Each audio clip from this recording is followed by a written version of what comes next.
Hello, আসসালামু আলাইকুম everyone. আশা করি সবাই ভালো আছেন এবং সুস্থ আছেন। আমাদের পেজের আরও একটি ভিডিওতে আপনাদের সবাইকে জানাচ্ছি স্বাগতম। এই তীব্র গরমে লাউয়ের তরকারি হলে কেমন হয় বলুন তো? যেমন খেতে সুস্বাদু হবে ঠিক তেমনই আমাদের মনকে করে দেবে একদম ঠান্ডা। তো আমরা প্রথমেই কিছু চিংড়ি মাছ নিয়ে নিয়েছি। এরপর আমরা নেব হচ্ছে লাউয়ের খোসাগুলোকে ভালো করে আমরা কেটে নিচ্ছি। এরপর আমরা লাউগুলোকে সুন্দর করে পাতলা স্লাইসে কেটে নেব।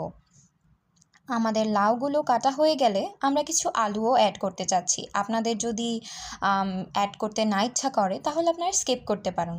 যেহেতু আমরা বাঙালি, আমরা সব তরকারিতেই আলু পছন্দ করি, তো আমরা আলু ইউজ করেছি। আলুগুলোকে আমরা সুন্দর করে কেটে নিচ্ছি।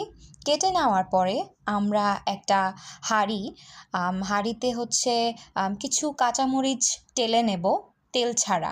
এটা আমরা একটা পেস্ট তৈরি করব। এই পেস্টটা তৈরি করলে আমাদের তরকারিতে খুব সুন্দর একটা ফ্লেভার আসবে। তারপর আমরা হচ্ছে পেঁয়াজ সুন্দর করে কেটে নিচ্ছি। পেঁয়াজগুলো কাটা হয়ে গেলে আমরা হচ্ছে রসুন ছুলে নিচ্ছি। রসুন ছোলা হয়ে গেলে আমরা আমাদের সেই পেস্টে যাব, যেই পেস্টটা হচ্ছে রসুন, এক কিউব আদা আর হচ্ছে গ্রিন চিলি। এইগুলো দিয়ে আমরা সুন্দর একটা পেস্ট তৈরি করব, যেটা আমাদের লাউয়ের তরকারির স্বাদ ও ঘ্রাণ দুটোই বাড়িয়ে দেবে। তো আমরা একে একে সব কিছু দিয়ে নিয়ে খুব ভালো করে একটা পেস্ট তৈরি করে নিচ্ছি। পেস্টের কালার দেখেই বুঝতে পারছেন কী সুন্দর গ্রিন তো আমাদের সবারই পছন্দ। এরপর হচ্ছে আমরা লাউগুলোকে সুন্দর করে ধুয়ে নেব, পরিষ্কার করে নেব সবগুলোকে। খুব সুন্দর মতো লাউ আর আলুগুলোকে ধোয়া হয়ে গেলে আমরা একটা সাইডে রেখে নেব।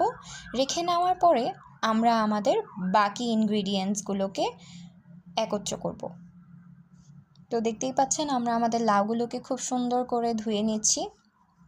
ধোয়া হয়ে গেলে আমরা এবার ধুয়ে রাখা চিংড়ি মাছের ওপর কিছু লবণ আর হচ্ছে কিছু হলুদ দিয়ে খুব সুন্দর করে মেখে নেব। মাখানো হয়ে গেলে আমরা হচ্ছে এই চিংড়ি মাছগুলোকে ভেজে নেব। তো দেখতেই পাচ্ছেন আমরা খুব সুন্দর করে আমাদের চিংড়ি মাছগুলোকে মেখে নিচ্ছি। এইবার হচ্ছে এটা একদম রেডি চিংড়ি মাছটা। আমরা আমাদের হাঁড়িতে কিছু সামান্য পরিমাণ সয়াবিন তেল নিয়ে নিয়েছি। এরপর হচ্ছে আমরা একে একে চিংড়ি মাছগুলো দিয়ে দিলাম। আমাদের চিংড়ি মাছগুলোকে সুন্দর করে আমরা ব্রাউনিশ করে ভেজে নেব। ভাজা হয়ে গেলে এরপর আমাদের কেটে রাখা আলুগুলোকে দিয়ে দেব। এগুলোকেও আমরা বাদামি বর্ণের করে ভেজে নেব। তো দেখতেই পাচ্ছেন আমাদের আলুগুলো ভাজা হয়ে গেছে। এরপর আমরা আমাদের হাঁড়িতে পেঁয়াজ কুচি ব্যবহার করব। পেঁয়াজ কুচিকেও আমরা বাদামি বর্ণের হয়ে যাওয়া পর্যন্ত নাড়াচাড়া করতে থাকব। তো আমরা আমাদের সবগুলো পেঁয়াজ কুচি দিয়ে দিলাম। এরপর হচ্ছে আমরা কিছু আস্ত জিরে ব্যবহার করেছি। এগুলো দিয়ে আমরা এখন ভালো করে নেড়ে নেব। নেড়ে নেওয়ার পরে আমরা কিছুক্ষণ অপেক্ষা করার পরে আমাদের পেঁয়াজগুলো যখন একদম বাদামি বর্ণের হয়ে যাবে তখন আমাদের সেই পেস্ট দিয়ে দেব। এই পেস্টটা দিয়ে আমরা ভালো করে মিক্সচারটাকে কষিয়ে নেব। সুন্দর মতো কষানো হয়ে গেলে আমরা এখানে সামান্য পরিমাণ একটু পানি ব্যবহার করব। পানি ব্যবহার করে আবারও এই মিক্সচারটাকে সুন্দর মতো কষিয়ে নেব। কষানো হয়ে গেলে আমরা এখানে পরিমাণ মতো লবণ অ্যাড করে নেব। এরপর একে একে সব মশলা, যেমন লাল মরিচের গুঁড়া, ধনিয়ার গুঁড়া আর কিছুটা জিরের গুঁড়া ইউজ করেছি আমরা। ইউজ করে এই মিক্সচারটাকে আবারও সুন্দর মতো নেড়েচেড়ে কিছুক্ষণ অপেক্ষা করব। লাস্ট পর্যায়ে আমরা কিছু হলুদের গুঁড়া দিয়ে ভালো করে নেড়ে নেব। সুন্দর মতো এই মিক্সচারটাকে নাড়াচাড়া করে আমরা এটাকে আরও একটু সময় ধরিয়ে কষিয়ে নেব। কষানো হয়ে গেলে আমরা একটু ঢাকনা দিয়ে ঢেকে দেব, যাতে কোনো কাঁচা স্মেল না হয়। এরপরে আমাদের কষানো একদম ডান।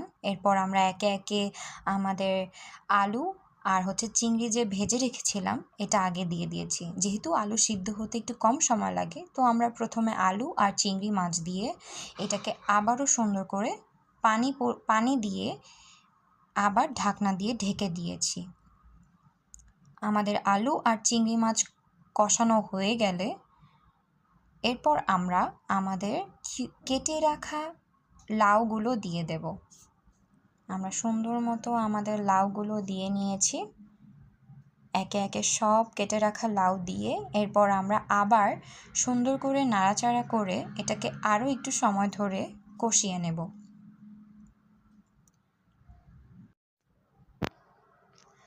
এরপর হচ্ছে আমরা সুন্দর মতো নাড়াচাড়া দিয়ে আমাদের সব উপকরণকে মিক্স করে নেব, যাতে সবগুলোর গায়ে সুন্দর মতো মশলা লেগে থাকে। এরপর আমরা ঢাকনা দিয়ে ঢেকে দিয়ে সাইডে কিছু টমেটো সুন্দর মতো কিউব করে নেব। আমরা এই টমেটো কুচিকে আমাদের লাউয়ের তরকারিতে ইউজ করব। তো ঢাকনা খুলে এরপর আমরা একটু নাড়াচাড়া করে তারপর হচ্ছে আমাদের কেটে রাখা টমেটোগুলোকে একে একে দিয়ে দেব। আমাদের লাউগুলো খুব সুন্দর মতো কষানো হয়ে গেছে, একটা সুন্দর কালার এসে গেছে। এরপর আমরা সিদ্ধ হওয়ার জন্য পানি দিয়ে দিয়েছি। এরপর আরও কিছুক্ষণ সময় নিয়ে এটাকে আবারও ঢেকে দেব। সিদ্ধ হয়ে গেলে এরপর আমরা ঢাকনা খুলে আরও কিছুক্ষণ সময় নিয়ে নাড়াচাড়া করতে থাকব। বেশ খানিকটা সময় আমাদের নাড়াচাড়া করতে হবে। সুন্দর মতো কষিয়ে নিয়ে আমরা হচ্ছে কিছুটা পরিমাণ পানি অ্যাড করেছি এখানে। এরপর হচ্ছে আমাদের কেটে রাখা টমেটোগুলোকে দিচ্ছি। আমাদের টমেটোগুলো দেওয়া হয়ে গেলে আমরা হচ্ছে আবার কিছুক্ষণের জন্য ঢেকে দেব। একটু কষিয়ে আবারও ঢাকনা দিয়ে ঢেকে দেব টমেটোগুলো সিদ্ধ হওয়ার জন্য। দেখতেই পাচ্ছেন আমরা খুব সুন্দর করে সব কিছুকে মিক্স করছি। মিক্স করা হয়ে গেলে আমরা আবারও একটু সময় নিয়ে নাড়াচাড়া করব। নাড়াচাড়া হয়ে গেলে এখন আমাদের লাউয়ের তরকারিটা অনেকটা নরম হয়ে এসেছে। একটু চেক করে নেবেন যে লাউ আর আলু সিদ্ধ হয়ে এসেছে কিনা। আপনাদের যদি মনে হয় যে একটু পানির প্রয়োজন, তাহলে আপনারা চাইলে দিয়ে নিতে পারেন। এরপর আমরা ভিন্ন স্বাদের জন্য একটু ধনিয়া পাতা ব্যবহার করেছি। এরপর আমরা ঢেকে দিয়েছি। ঢাকনা খুলে খুব সুন্দর একটি কালার চলে এসেছে আর খুব সুন্দর একটি ঘ্রাণ এসেছে ধনিয়া পাতা ব্যবহার করার জন্য। তো দেখতেই পাচ্ছেন এই হচ্ছে আমাদের ঠান্ডা ঠান্ডা লাউয়ের তরকারি। আশা করি আপনাদের সবার ভালো লেগেছে। যদি ভালো লেগে থাকে অবশ্যই বলবেন। আজকের মতো এখানেই বিদায় নিচ্ছি।